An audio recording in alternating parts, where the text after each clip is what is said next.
What's going on, guys? It's Ryan here at Prolific. I'm here with Curt from Responsibid, and we're going to be talking about how to create a high-performing sales system for your business. So we're going to get right into things here. And if you are watching, go ahead and share this. If you're on replay, share this. But we're gonna keep it moving quickly. Curt's got a little bit of a cold today, so we're gonna try to be conscious of his time. Curt, so good to have you here. Tell us how you doing, man. So good to be with you, man. I'm doing good. Just absolutely love it. You know what? Whenever I get to be around you, it's super exciting because you're so cerebral, and I love like how you view things. So when you asked me to come on, I'm like, he's probably gonna like be more of an expert on this subject than I am. But to be honest, you and I have had some really cool, deep conversations. I'm looking forward to another one today. Yeah, absolutely. And how long are we doing this? 30 or 60? 30 minutes. Okay. So yeah, if you guys are jumping on here, you want to hang with us for the next 30 minutes. We're going to go through exactly why sales is important today. What are some of the major pitfalls that people are having in their business with sales, and some key tips from Curt as well, and his years of building out sales systems that really elevate people's business. I mean, we'll talk about it later, but you guys even have like a guaranteed a guaranteed offer of like, you make this much by just using our system or whatever. But anyways, we'll talk about that in a minute. Tell me a little bit about what you've put together with Responsibid. Tell me a little bit about, what you guys have going on over there. Sure. Well, to be clear, we're very focused on the home service professional. Right. I realize that a lot of the stuff we're going to be talking about today, it doesn't care what industry you're in. It's just, sales. My target audience is the person who's never been to a sales training, or they've been to sales trainings, but they think that salesmen are all slimy manipulators. I'm super interested in the type of people who are very much integrity driven, very much nervous of sales because they're afraid that if they persuade people, they'll fall into a manipulative sort of like perception of the world. Those are people who I really jive well with. And so with Responsibid, we actually built a system that originally started in my company as just a way. I had a cleaning company, and I needed a way to feel really good about making sure that I was hitting all the high notes, being as persuasive as possible, filling it with integrity, and getting customers to want to do business with me. So I read a lot of books. I listened to a lot of podcasts. I kind of really studied what good salespeople do. I took the things that I felt were like extremely good and persuasive, and I took like the stuff that seemed a little slimy or sleazy, and I sort of set it aside because, frankly, it's a continuum, and some people are more comfortable going further down the continuum than others. But I sort of built an automated system for my own company that ended up becoming Responsibid, that is sort of designed to get people to live their truth in providing to their family, but to not feel bad about making sure that they're constantly following up, positioning their company in a way that's in the best possible light, helping people understand why if you do business with me, you're going to get this benefit, but if you do business with someone else, you're not going to get this unique selling proposition that I offer. So Responsibid is all about sort of creating the sales funnel so that when you get your leads and you put them into it, they will be properly worked to come out, have the highest potential of coming out at the highest possible number of dollars spent on a ticket or invoice, but using all these sound principles. So that's sort of how we've automated things together. Obviously, we can get into the actual, who's and what's it's of it, but at the end of the day, that's sort of what we've done. Mm-hmm. Well, what I love about, especially for, the more I realize, like, get kind of into the minds of the people that we serve, like most people got into business, they just wanted to make more money and have that life you're talking about, but they didn't really want to be a business owner, or they didn't know what they were signing up for to be a business owner. And all of a sudden, you have to deal with taxes and accountants and automations and getting your website up. And like, you ended up signing up for many times a lot more than you realize for, somebody who starts on their own, this stuff is not only just like scary and abstract for some people, but it's like they just have no clue where to start. And like, so having a set, like, hey, this works system, plug in this data here, we're going to help you through it, and know how to, then bring that to market, I think is super valuable. Yeah. Well, I fell into that exact trap. That's why I think it resonates so well with me. I'm going to tell not a story about me, but I'm going to tell a story that I think is pretty ubiquitous. It bounces off of the sort of the baseline of my story, and I think it'll resonate with most people. Here's what usually happens. Someone grows up in a family that doesn't have a lot of money. In that experience, they usually learn that they need to go make some money some way, somehow, if they're ever going to have anything that they want outside of the confines of that family. That will typically point you towards a more entrepreneurial outlook on life about if you want to go take it, right? So that will lead people down this entrepreneurial journey. In that mental capacity of a poor person, somewhere along the way, a bad sales experience will happen. Now, the good sales experiences typically aren't recognized by a kid growing up, because that kid growing up, that great experience was just, expected.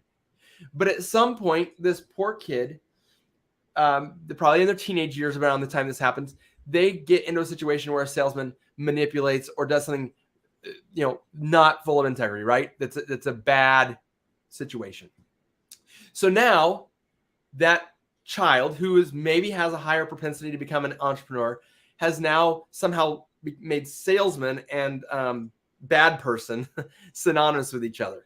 And so now this whole label of jerk faces, slime balls, sleaze bags, all of that stuff, that's salespeople. So when you get into this entrepreneurial life and you realize, no, you don't just have to be good at the thing. You have to be good at selling the thing, marketing things, selling the thing, doing the thing, following up on the thing, making sure that you deliver on what you promised, and after the sales support. And then you've still got taxes and all this stuff that goes along with that. And now you got to go get new customers, and you got to start that cycle all over again. Well, that can be a little bit of a shock when someone moves into the full-fledged entrepreneurial life and starts to realize that the word entrepreneur is almost synonymous with the word salesman. Now we've got an identity crisis. Well, I'm just trying to provide for my family. There's nothing wrong with that. I'm an entrepreneur. Oh, entrepreneur, salesman, sleazebag. So it's this really slippery slope that everyone finds themselves on. And what I experienced, even though that wasn't perfectly my life experience, it certainly is very close to my story. You find yourself in a sales situation holding back. Well, I don't want to push them too hard. I don't want to talk too good about myself. I don't want to position this that I'm better than my competitors, because then I'm that sleazy guy. So what we have developed at Responsibid is sort of a way to make sure that all of the proper notes, the customer journey, gets built in isolation from customers. You're building it as if this is the journey I want my customers to walk down. And then you walk every customer down that journey. And what's really cool about it is that our technology makes it possible for you to do something cool like that, but you are the architect. And your customer gets a nice, systematic, perfect experience that you intended without all the weird loopholes. So that's what I'm really passionate about. And that's where I feel like, going back to sort of like when you were asking me, like, what is the purpose of it? How does this come to be? What it comes to be is that as you signed up for all these things that an entrepreneur signs up for, number one, you can't juggle all the balls. You're going to start dropping them over time. So just get used to that. But also know that now we live in a day of technology. There's certain things you don't have to drop. And that customer journey is sort of the main thing you just don't want to drop. Yeah. Yeah. Well, I love you mentioned it about building it for like one person, and then it like for your ideal customer, and then it scales out to, then you can automate that and replicate that system. And I think the other thing too is what I found, maybe you've seen this, but sometimes the business owner too, not only do you, it's kind of that same type of thing where you don't want to be labeled as sleazy, or you don't want to come off the wrong way. A lot of times I've found in a business, a salesperson that's not you can actually sell more, and sometimes at higher values than you, because the customers, they might kind of beat you up a little bit, or you see that the lady's kind of like old and you just assume that maybe she needs help, but really she's like a multi-billionaire or something, and she just wants to help you. And, so it's this weird thing where you get in your own head, and one of the cool things about technology is not only does it automate the thing, but it automates the way it ought to be done to every single person, and it doesn't allow you to kind of psych yourself out. You know what I mean? Yeah. Oh, dude, when I'm in a trade show booth, every single trade show, it surprised me the first time it happened, but every trade show, people come and there's this one comment that someone will say at some point. It's hilarious now, but the first time, like, I hate it. So this guy comes up to me and is like, Curt, what's up, man? You don't know me. I've been using Responsibit for X number of months or years or whatever. Dude, this thing's freaking awesome.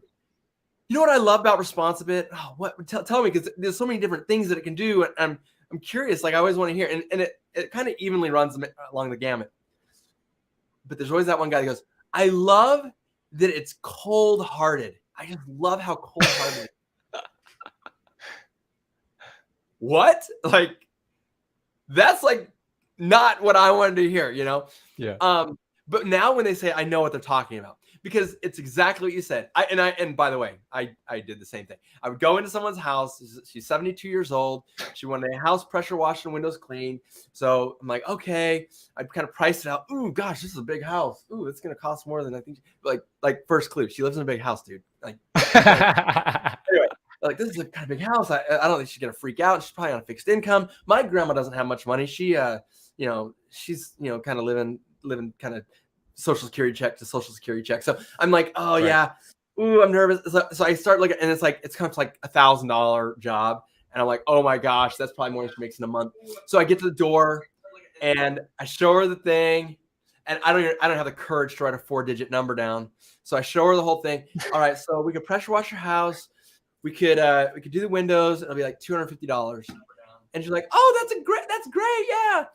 And here I am thinking, oh, good. I'm glad I cut the price so that like she could afford it. Meanwhile, she's like, wow, how does that guy even pay for the gas to put in his truck? Like what are you doing? And it's because my heartstrings, and the fact is Responsibit positions you appropriately. It prices with the margins that you need. And he's like, dude, I close jobs all the time. I get to this house, it's in like a tract subdivision.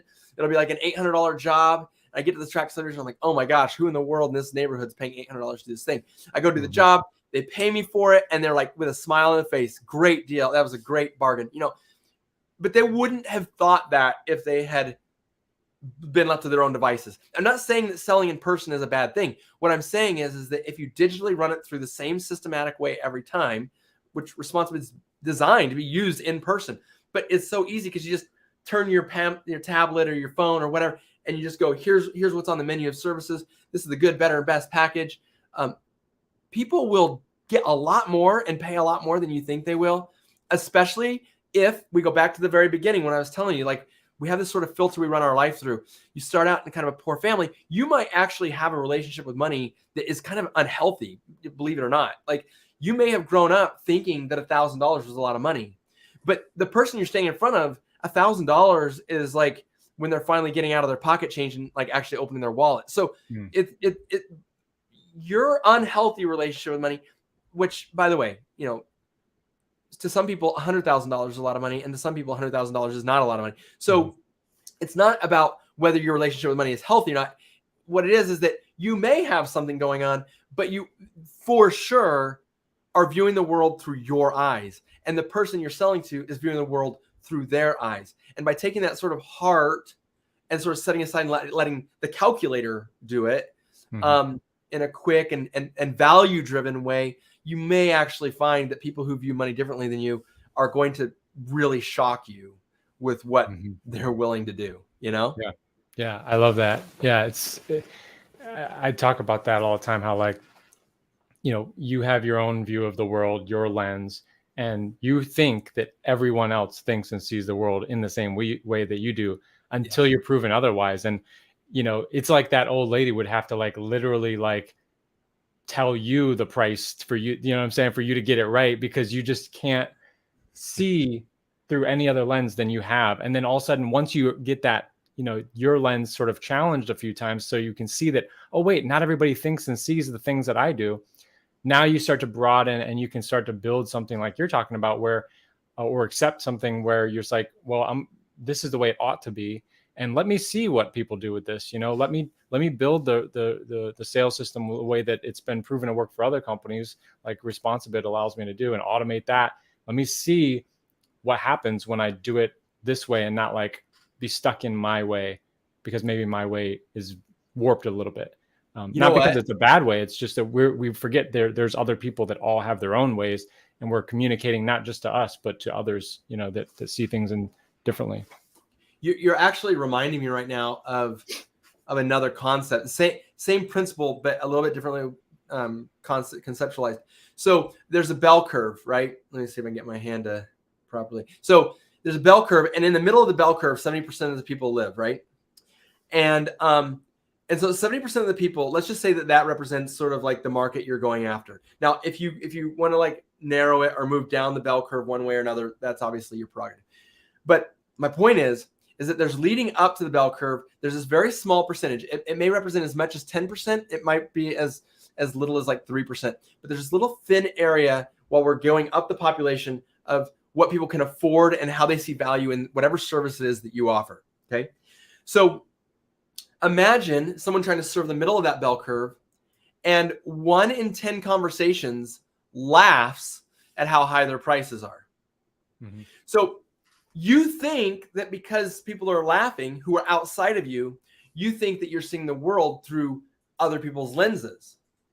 But that's not true, because you are having an experience with 1 in 10. Same thing. And so someone might compliment you on your hairstyle, Probably a lot of people don't compliment you on your particular hairstyle because it's more like a skin style for you, Ryan. But then like, let's say that 1 in 10 people, thank you. So let's say that 1 in 10 people say, don't like your hair. So now there's a bunch of people walking around who aren't saying anything. There's a few who are saying that they do like it.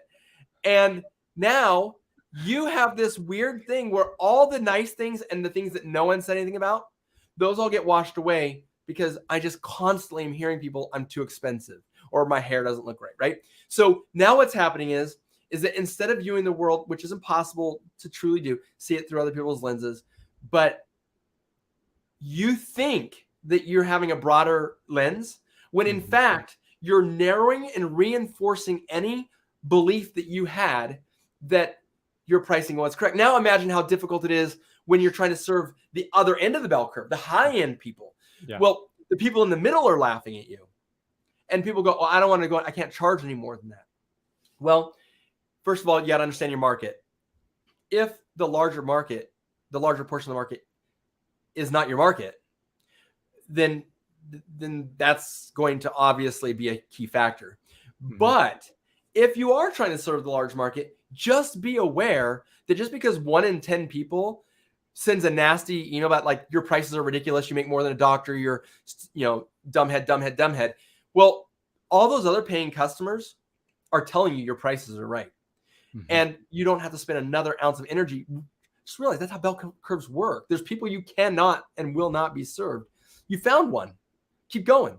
Mm-hmm. And that's the other thing about the digital side of things, is that you can be influenced, and your own view of the world can be influenced in a very drastic way by a very small minority, mm-hmm. if you aren't aware of it and paying attention.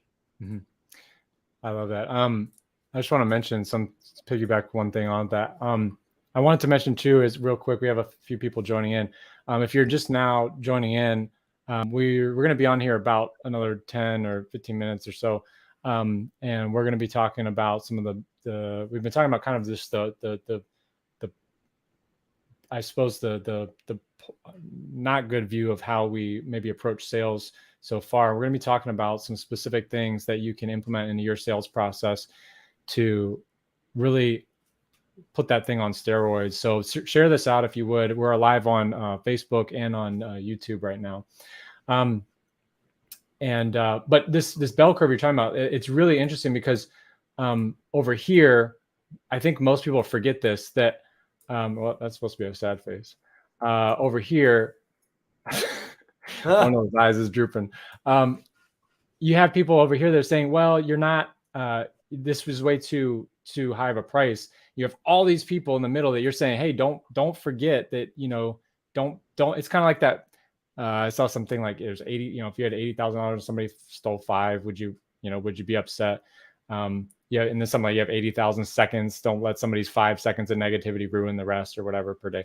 But it's that kind of thing, right? But we also forget about this area over here where there's a whole group of people. Now it's not the majority, but if you get your offering right, there's going to be a group of people that are like, you're not actually charging enough for me, and therefore I'm going to go somewhere else. So you have to remember that the equal amount of people that are saying you're too high, there's another whole set of people that you're actually getting, they're choosing not to do with your business with you because you're not charging enough. And so what's cool is you can actually shift this whole thing forward as you maybe grow, or as you build out more value, or just feel more comfortable with your business and your sales. You can actually shift this, right? Like to where you're kind of shifting your whole curve forward. Yep, exactly. And what's really cool is that market that said, like, I'm looking for something, a little more specific for my country club area. So if you're only charging that much, you're not quite what I'm looking for. It's so funny that like those people so exist. Mm-hmm. And like I've been in rooms of those people.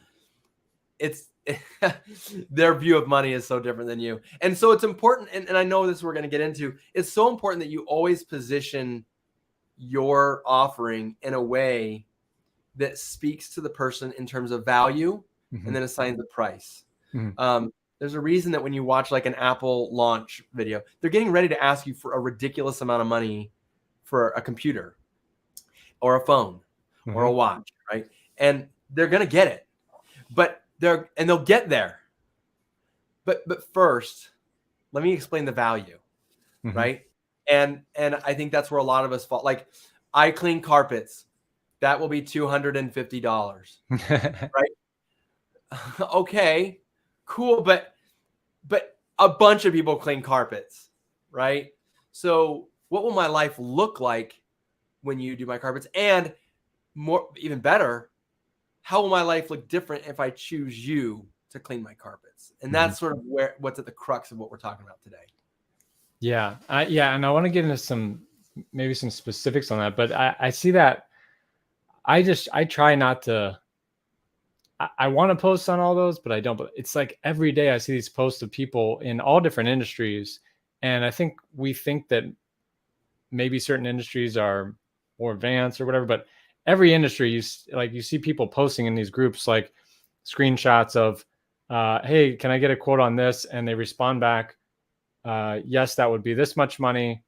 And the person says, that's too high. And then they say, okay, thanks for your time or something. It's like, in what world, like, and maybe that's what, maybe they're just, like you said, maybe they think that that's actually a less, like maybe they're being nice because they're not trying to pitch. You know what I'm saying? I don't know what the mentality is there, but I it think makes there's no a little sense of that. what's happening. I think that there's two big things happening. There's the ones who are basically fraidy cats. They're afraid to sell their stuff. And by the way, that's the camp I was in.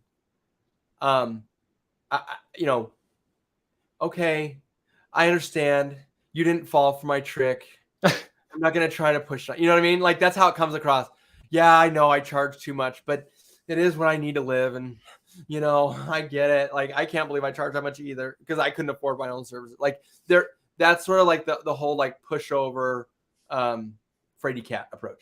But there is another side of that. And it's the sort of like the real prideful, like braggadocious way. Like, well, screw you. I get it all day, every day. You're a piece of crap. You're just a cheapskate. You're stupid. I can't believe you're not. If you can't afford that, then why can you even afford to live in your house? I'm out. And I know I'm being extreme here on both ends, but it's to illustrate a point. The point is that when you give someone an ultimatum, especially without any persuasion whatsoever, you basically are just giving someone a yes or no. How much is it to do this? $400. Yes or no. That's called an ultimatum. If I went onto a car lot and they had one car and it was exactly the car I was looking for, I'm still not sure I'd buy it because I'm not sure, like, number one, like, well, what if I did want to upgrade it a little bit? What if I did want the special leather seat warmer massage thing, the lumbar? Like, what if I did want the upgraded stereo system? Whatever it might be, like there's just always that, like, I want to see it next to the other car. I want to see it next to Yeah. the car with another color.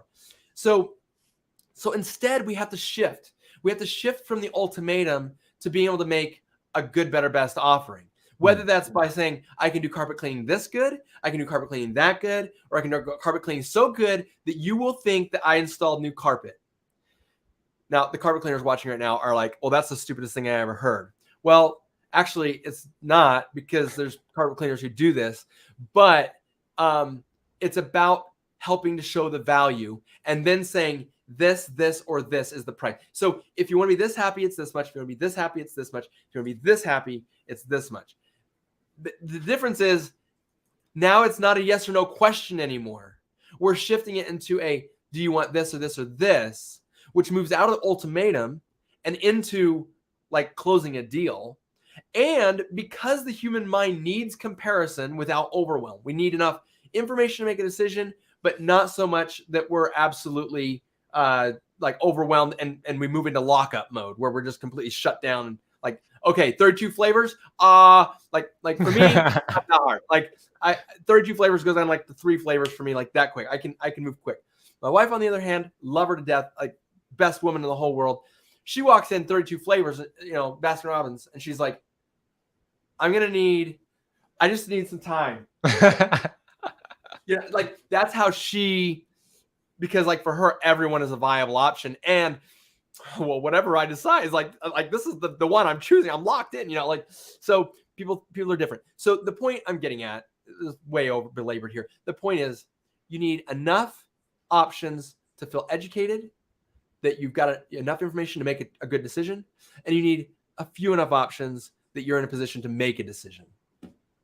Yeah, no, I love that, because it goes from this, like you said, the ultimatum, like this hard stop, like, do you want it or do you not, to, if you were going to do this, here's some things that you could do. And what do you think would be best for you? It really sort of opens up a dialogue versus essentially yes or no, regardless of what that answer is. It is a closed discussion. There's, and you're not sort of opening up for things to sort of naturally happen. And it really goes in line with sort of just, if you were to step into their shoes, it's just, if we were just switch the roles there, and you're going to buy something, it's like, do you want somebody to just say, here's what you want, do you want it or not? Or do you want them to be like, hey, what are you going to use it for? Can I show you some different options? Can I talk about, like, can I show you some ways that other people have done what you're doing and what they chose, and here's what I would recommend, so you're walking people down this thing. It's like, the old saying, like, people hate to buy, or what was it? They hate to be sold, but they love to buy. The thing is that people actually, what people love to buy is, like, they love that experience of the shopping and the, like, thinking, and like they're spending time like doing this, you know what I mean? And like you said, car shopping, like people will car shop a lot just for that experience, because it's fun to kind of look at these options and then end up coming into a decision. Really, they just hate to pay for it, but who doesn't hate to part with their money for something? But ultimately, that's the only thing that allows you to have value in it anyways. But anyway. Ryan, one of the things I think is important to recognize what you just said is that oftentimes when you have 3 offerings, if you get to know the person and their needs, it actually becomes more simple than this. Here are the 3 options, and I'm going to make this easy on you. People like you usually buy this option. Mm-hmm. Because now I still have all the information and the thing, but you've taken off a lot of the cognitive energy and effort by saying, and also you can just stop looking at the other 2 because here's the one. Because now I feel like the expert has done his job. He's led me to the thing that's going to make me the happiest, and we're going to get this done. Mm-hmm. So I just want to underscore what you said, is that people want to feel like they've got decision and feel learned about, and the option they need. But how nice is it to be able to say, we have medium, large, and extra large. People like you, they do really well with medium. Mm-hmm. Mm-hmm. Okay, thank you. Yeah, there's so much to unpack, like with the psychology of it, that we won't obviously get. There's literally been books written about certain areas of this. But it's super interesting to me. I love thinking about, like, what is going on in that other person's mind, and like and it's really, serving them from, I found out about this new personality test. Can't remember what it's called. Like the dark, I can't remember what it's called. It's like, it measures like if you're like actually like a negative, like dark person, you can give it to your employees to like try to make sure they're not like bad apples or whatever. But I did the test, and some of it was like it was like not so much like, do you try to persuade people or do you try to, win people over? It was like, would you try to persuade someone when you're like sort of withholding the truth? Essentially, you're immorally selling, right? And that's a trait of basically a bad person: lying to get your way, misinforming, misrepresenting, being willing to twist things and persuade the other person in a direction that is for your benefit and not for theirs.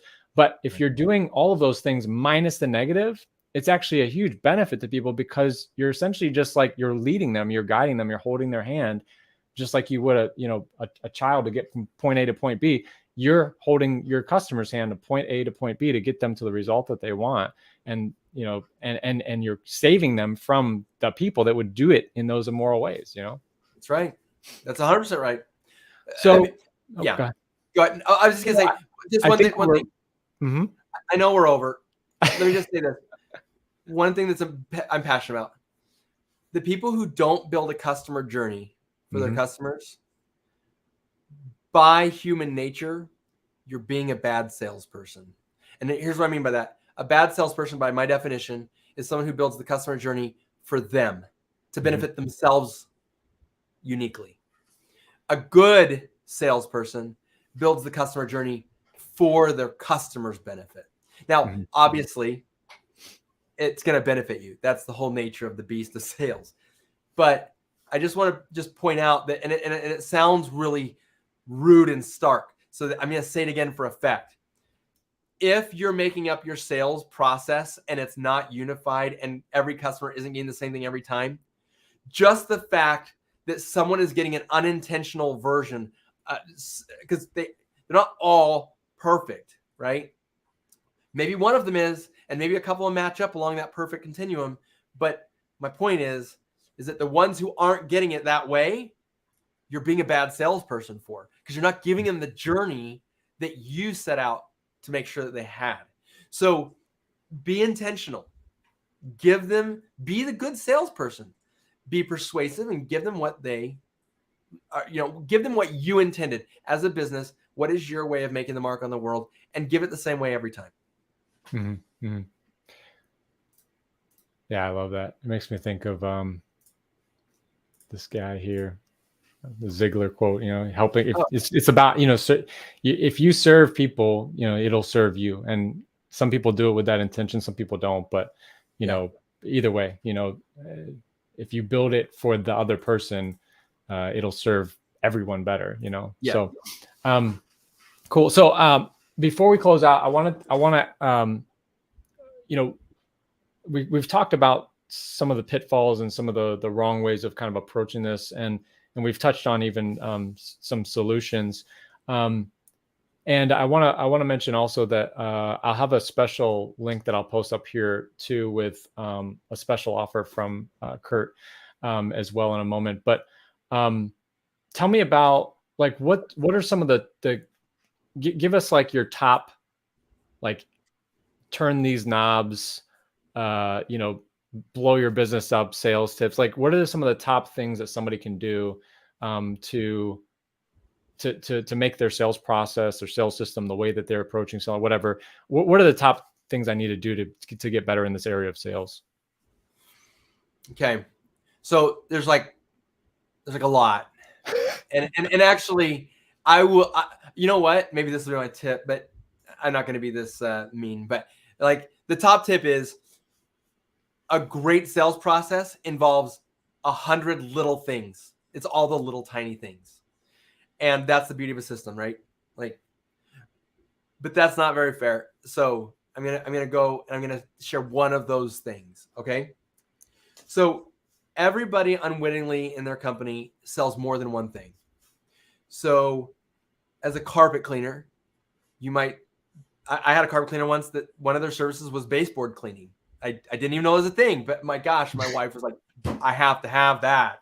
And when I saw how they did it, I'm like, oh geez, well, they washed them off, like they spray something on it and then they clean it up in the carpet.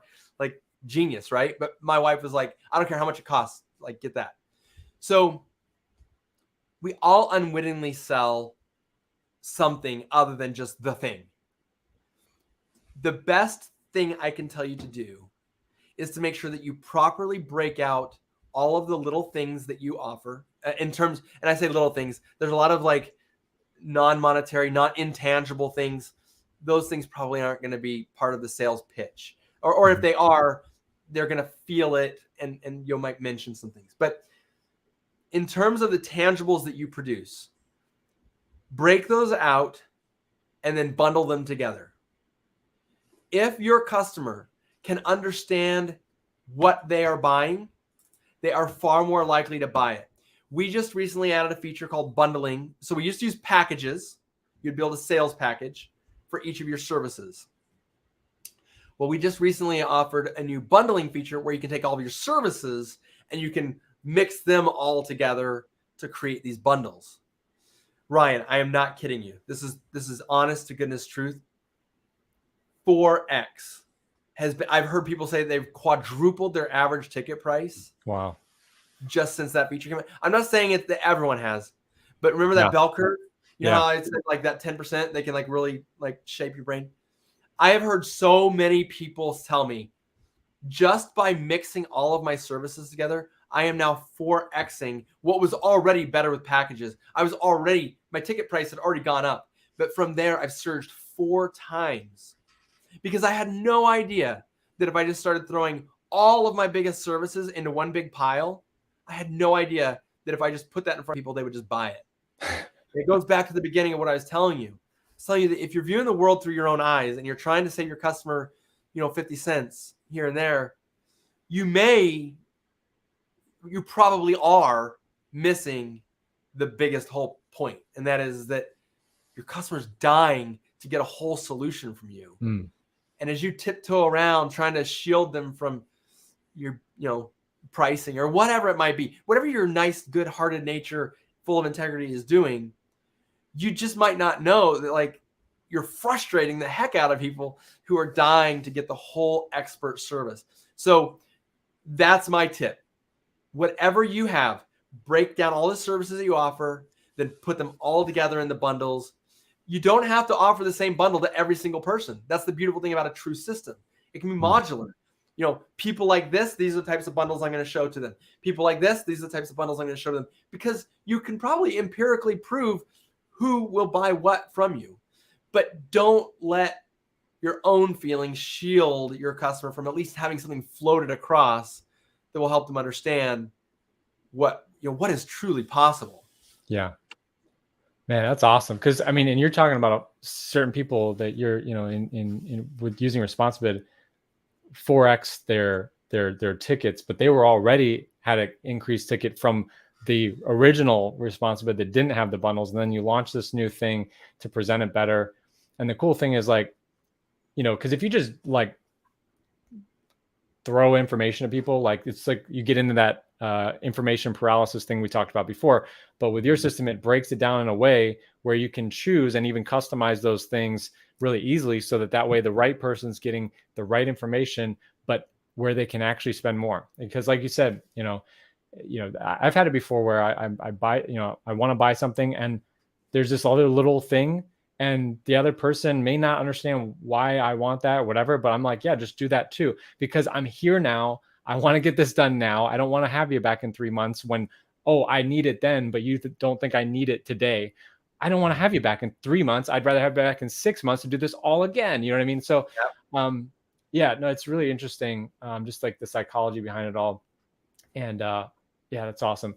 One thing too, and so there's a link at the bottom of this screen, but this is absolutely amazing to me. I just want to show this from your website here. And the link at the bottom, and I don't just anybody watching this, I don't get paid for you using that link, even though it says prolific. It's just so that Curt knows that I sent somebody his way. But you do get a special discount there. So use that link if you're interested in checking this out. And they do a money back guarantee. I haven't seen anything like this before.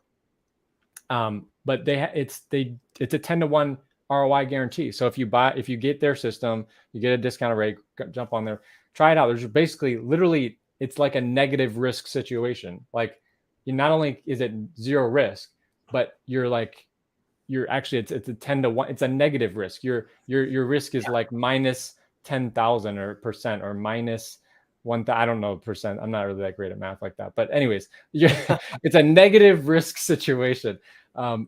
It's amazing what their system has done. Like for we have some joint customers, so I've seen that, and I've been to some of your events to see what's happening for people. But go to that link here, this get.response.bid/prolific on the bottom of your screen.